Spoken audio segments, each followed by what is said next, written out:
Chers amis, bonjour. Maurice Verlet au micro. Je suis ravi de vous retrouver encore aujourd'hui. Nous parlerons aujourd'hui de la recherche du salut, qui est une chose primordiale pour la vie dans l'au-delà d'un homme. Quand je dis d'un homme, bien sûr, d'une femme également, il s'agit en fait d'un être humain. Vous savez comme moi que c'est le salaire du péché qui entraîne la mort spirituelle.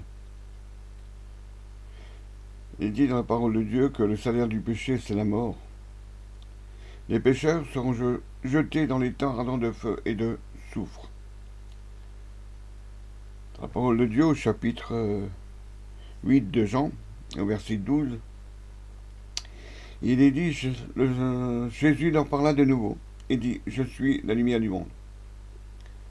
Celui qui me suit ne marchera pas dans les ténèbres, mais il aura la lumière de la vie. Vous vous rendez compte, la lumière de la vie.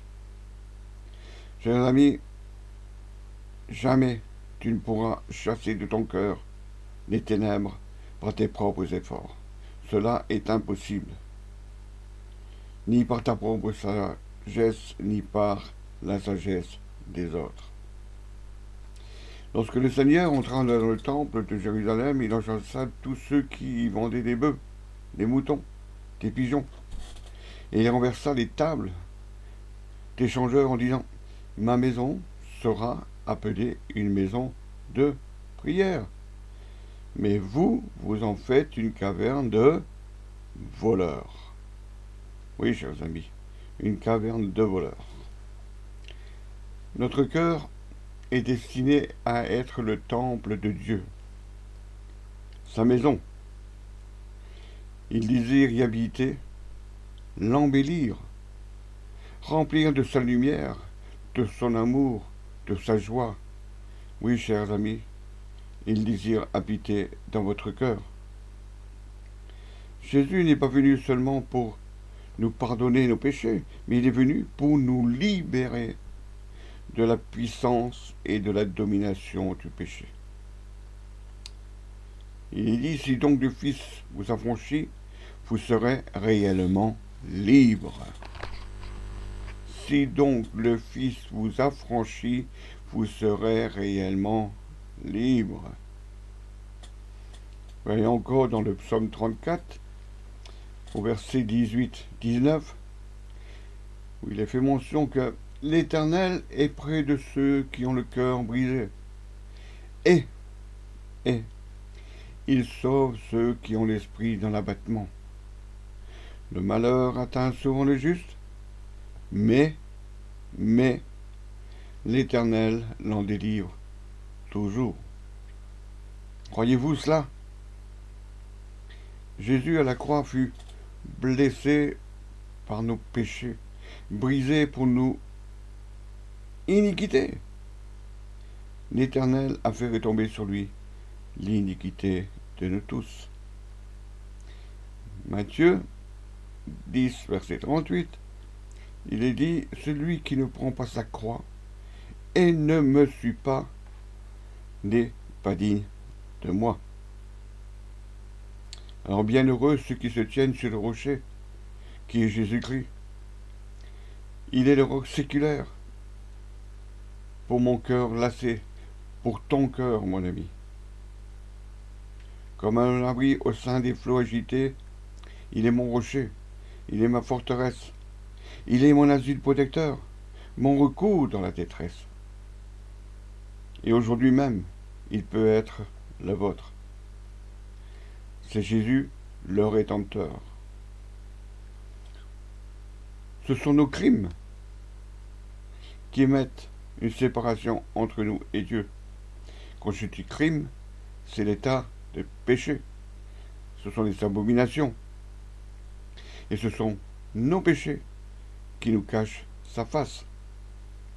Le prophète Ésaïe a écrit dans le chapitre 59 au verset 2, tous ont péché et sont privés de la gloire de Dieu. Toute iniquité est un péché et le péché est la transgression de la loi. Les mauvaises pensées, les adultères, des lots d'impudicité, les meurtres, la cupidité, les vols, le dérèglement, l'envie, la calomnie, l'orgueil, de la folie, tout cela sort du cœur des hommes, cher ami.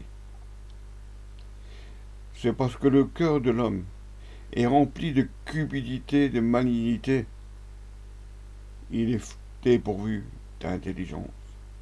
Il se comporte comme un insensé.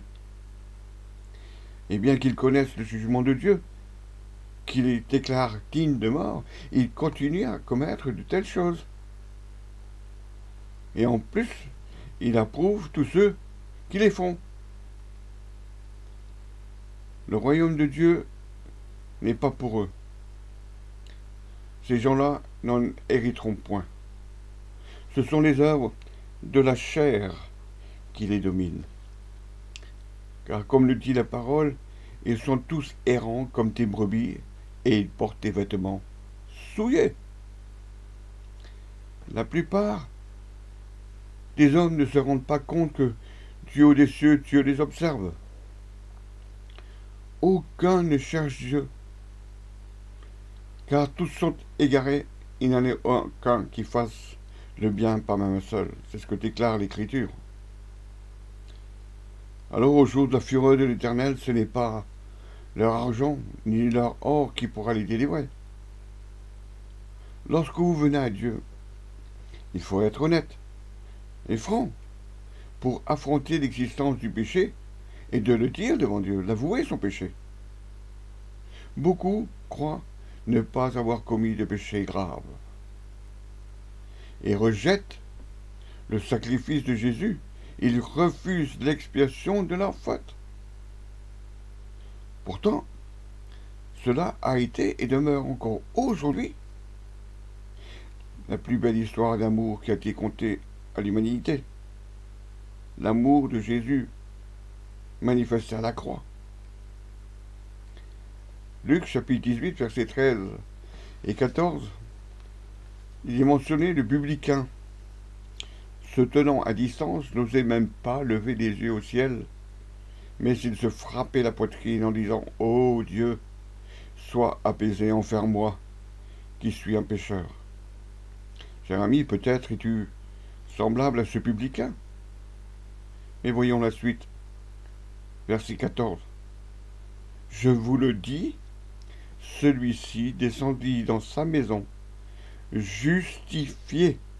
Oui, ami, justifié, plutôt que l'autre, car quiconque s'élève sera baissé, et celui qui s'abaisse sera élevé. Lorsque nous éprouvons de la honte, en nous humiliant, nous pouvons dire que nous sommes sur le chemin du repentir. Puisque nous savons qu'il est descendu jusqu'à nous pour payer le prix suprême. Oui, Christ, le roi des rois, est descendu jusqu'à nous. Il a offert sa propre vie. Il a fait le sacrifice de sa propre existence. Car il nous a tant aimés qu'il ne pouvait nous laisser dans l'avilissement qu'occasionnent les maladies, les misères, la solitude. L'expression se repentir signifie vouloir changer d'habitude. Changer d'avis, c'est faire demi-tour, changer de cap, changer de but. Notre salut se basera sur la grâce de Dieu et non tout ce que nous faisons. Le salut ne se mérite pas. Nous l'obtenons par l'œuvre expiatoire de Jésus-Christ sur la croix, pas par nos œuvres. Il faut savoir que quand rien n'existait encore, il y avait déjà Jésus-Christ avec Dieu. Il a été de tout temps. Il n'y a rien aujourd'hui dans ce monde qui n'ait été fait par lui. Tout a été fait par lui et pour lui. Jésus-Christ est la vie. Il est la lumière qui a été donnée à tous les hommes. J'ai bien dit tous les hommes. Sans cette lumière, les hommes demeurent dans les ténèbres. Lorsque Jésus est venu dans le monde il y a 2000 ans, le monde d'alors ne l'a pas reconnu. Et cela a été dans sa propre famille, dans son propre pays, parmi son peuple. Seuls quelques-uns l'ont reconnu et l'ont suivi, car ils ont eu confiance en lui. L'ayant reçu, ils ont eu le droit de devenir enfants de Dieu. Cette confiance a été pour eux la source, l'origine de leur témoignage sur cette terre. Alors, chers amis, mets ta confiance en lui, espère en lui. La Bible dit qu'ils sont nés de nouveau, car ils ont cru. Oui, ils sont nés de nouveau, car ils ont cru. Cela est à ta portée. Nous ne parlons pas ici de naissance physique, qui résulterait des rapports humains, bien sûr, mais de la volonté de Dieu, donc d'une naissance spirituelle. Il est vrai que pour les hommes ayant vécu cela, il était difficile de comprendre cette situation, une situation particulière. Cependant, un des chefs religieux, nommé Nicodème, va voir de nuit Jésus-Christ pour lui demander des explications. Nous voyons cela dans Jean, chapitre 3, versets 3 à 9. Alors Jésus lui répondit, en vérité, je te le dis, si un homme ne naît de nouveau, il ne peut voir le royaume de Dieu. Nicodème lui dit, comment? Un homme peut-il naître quand il est vieux? Peut-il rentrer dans le sein de sa mère et naître? Jésus répondit, en vérité, je te le dis, si un homme ne naît d'eau et d'esprit, il ne peut entrer dans le royaume de Dieu. Ce qui est né de la chair est chair, ce qui est né de l'esprit est d'esprit. Ne t'étonne pas que je t'ai dit, il faut que vous naissiez de nouveau. Nous voyons par là que l'homme ne peut reproduire que la vie humaine. C'est donc le Saint-Esprit seul qui génère et régénère l'homme. Il génère dans l'homme une nouvelle vie. Et cette vie est issue des cieux. Jésus rajoutait, je dois être moi aussi élevé de la même manière qu'a été élevé le serpent d'airain sur un poteau dans le désert. Le Fils a été envoyé dans le monde par le Père pour le sauver et non pour le condamner.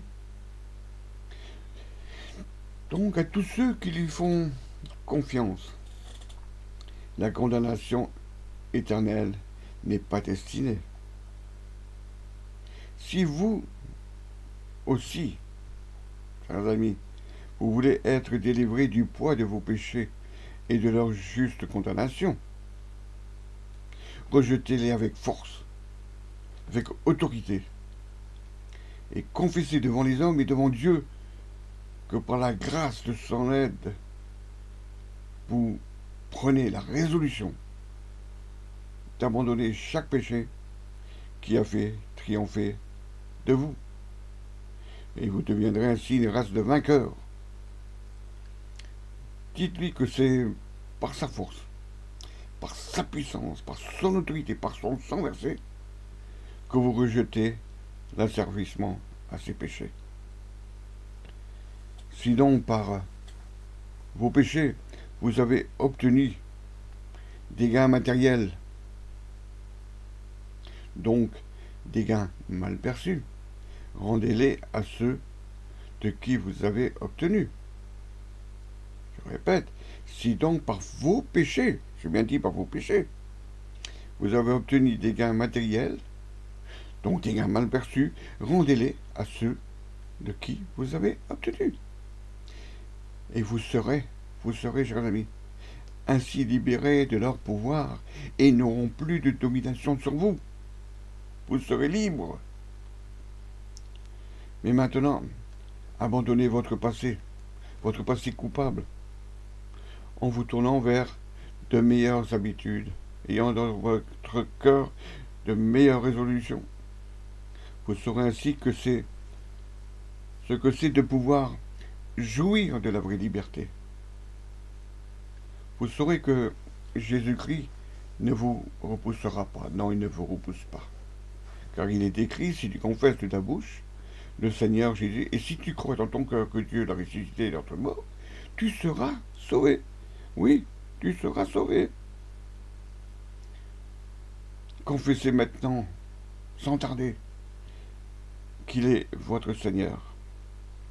Souvenez-vous que les jours sont mauvais, les jours dans lesquels nous vivons sont très mauvais. Regardez autour de vous. Ouvrez les yeux, tendez l'oreille. Alors que Dieu vous bénisse abondamment.